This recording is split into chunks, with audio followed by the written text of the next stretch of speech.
నేను doctor Govardhan, senior physician, Care Hospitals Nampally. డయాబెటీస్లో 2 రకాలు ఉంటాయండి బ్రాడ్‌గా. టైప్ 1 అంటాము, టైప్ 2 అంటాము. సో, ఈ డయాబెటీస్ అనేది దీనికి క్లాసిక్‌గా కొన్ని సింప్టమ్స్ ఉంటాయి. అయితే ఈ సింప్టమ్స్ అందరికీ ఉండవండి. సో, ఇవి ఉంటేనే డయాబెటీస్ అని చెప్పడానికి లేదు.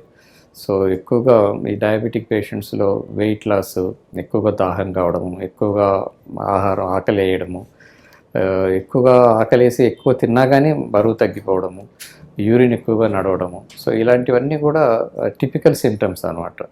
అయితే ఈ టిపికల్ సింప్టమ్స్ అనేవి అందరి పేషెంట్స్‌లో ఉండవండి. సో, 50% పేషెంట్స్‌లోనే ఈ టిపికల్ సింప్టమ్స్ అనేవి ఉంటాయి. ఈ చాలామందికి రొటీన్ ఎగ్జామినేషన్‌లో హాస్పిటల్‌లో వేరే జబ్బు కోసం అడ్మిట్ కావడము, లేదంటే హెల్త్ చెకప్ ప్యాకేజెస్‌లో చేయించుకున్నప్పుడు అలాంటి వాటిలో కూడా ఎంతోమందికి మేము షుగర్ బయటపడటం అనేది చూస్తుంటాం. సో, ముఖ్యంగా ఫ్యామిలీ హిస్టరీ ఉండేవాళ్ళకి, sedentary lifestyle, obesity, overweight, so ఇలాంటి వాళ్ళకి డయాబెటిక్స్ వచ్చే సూచనలు ఎక్కువగా ఉంటాయన్నమాట. అయితే కొందరికి మాత్రము ప్రీ డయాబెటీస్ రేంజ్లో ఉంటుందన్నమాట. ఈ హెచ్బిఏవన్సీ 5.7 నుంచి 6.4 ఉండే వాళ్ళని ప్రీ డయాబెటీస్ రేంజ్ అంటాము. అలాగే ఫాస్టింగ్ బ్లడ్ షుగర్ 100 to 126 ఉండే వాళ్ళకి ప్రీ డయాబెటీస్ అంటాం.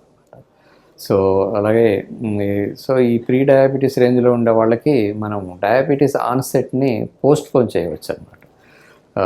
ఎలాగంటే మంచి లైఫ్ స్టైల్ ద్వారా, బరువు తగ్గడం ద్వారా, మంచి ఆహారపు అలవాట్లు, అంటే ఫ్రూట్స్, వెజిటబుల్స్ ఎక్కువగా తీసుకోవడము, జంక్ ఫుడ్స్ అవాయిడ్ చేయడము, స్మోకింగ్, ఆల్కహాల్ అవాయిడ్ చేయడము, కొంచెం టిపికల్ ఐడియల్ డైట్స్ అని ఉంటాయి. కొన్ని మెడిటరేనియన్ డైట్ అంటాం ఎక్కువ.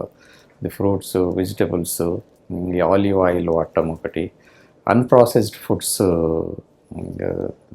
ప్రాసెస్డ్ ఫుడ్స్ తీసుకోకూడదు ఎక్కువగా.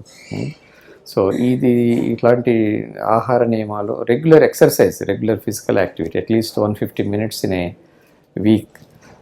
సో, కనీసం ఒక 5 days ఇన్ ఏ వీక్ ఇవన్నీ పాటించడం ద్వారా డయాబెటీస్ ఆన్సెట్ని పోస్ట్‌పోన్ చేయొచ్చు మనము. ఒక్కసారి డయాబెటీస్ లక్షణాలు ప్రస్ఫుటంగా కనపడి డయాబెటీస్ నిర్ధారణ అయిన తర్వాత మందులతో పాటు life style medication, medical nutrition therapy, diet control ఇవన్నీ ఎలాగో చేయాల్సి వస్తుంది.